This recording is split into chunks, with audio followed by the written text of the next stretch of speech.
Okay, this video is to go over secant, finding the equation of the secant between 2 points.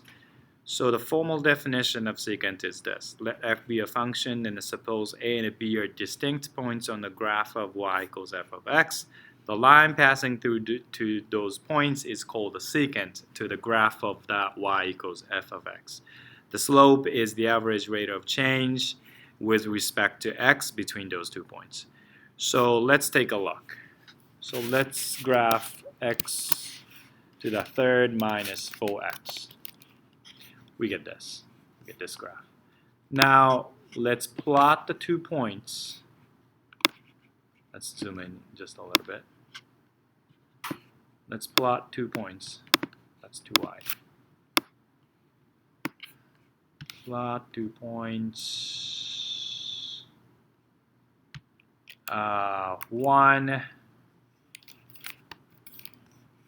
Well, before that, we gotta find what's f of 1 is. So x to the third minus 4x, that is f of x. So f of 1 will be 1 to the third minus 4 times 1, which is negative 3.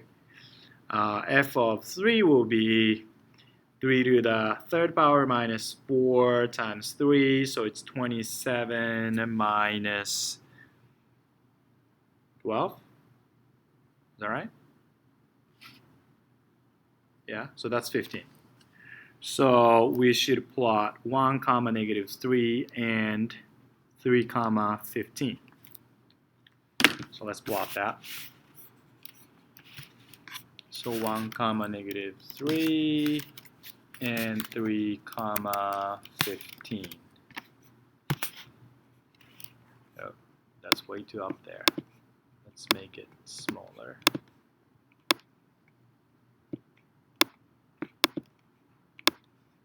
Oh, there you go. So let's, if we connect those lines, that's going to be a linear. I mean, if we connect those 2 points. So what is the equation of that? So that's the goal of finding this. There are several ways of doing it. One way is to find a slope, which is rise over run, right? So in other words, it's f of b minus f of a over b minus a. So f of b, which is f of 3 minus f of 1 over 3 minus 1. So that's going to be 15 minus negative 3 over 2, which is going to be 9, because this will be 18, right? So that's the slope. So the slope is 9. Now, we can just simply replace these numbers with y and x, because those are the base points. We keep the base points. So y and x, because that could be any number, right? So we'll have y plus 3 over x minus 1, which is 9. Multiplying x minus 1 to both sides, we'll get y plus 3 equals 9 times x minus 1. Obviously, you can expand it, so y plus 3 equals 9x minus 9, which will give us y equals 9x minus 12, if you like that y equals mx plus form. Or we can say 9x minus y equals 12 as well. So that's one way of finding those equations. Another way of doing it is to use the remainder theorem. So we can definitely do the long division, which is x to the third minus 4x divided by x minus 1.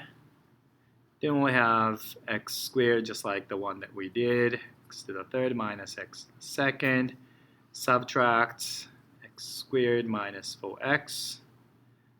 So x times x will be x squared, so x squared minus x, subtract them, so negative 3x, so we can keep going. X times what is negative 3x? It's negative 3, so negative 3x plus negative 1 times negative 3 is 3. Subtract them, so it's negative 3 is the remainder. So once you get the remainder here, that tells us that this f of x equals, by using the remainder theorem, this f of x equals x minus 1 times the quotient plus the remainder by remainder theorem. So if you, this minus 3 is f of 1, because if you plug in 1 to this original equation, we know that f of 1 is negative 3, so we can replace this with f of 1.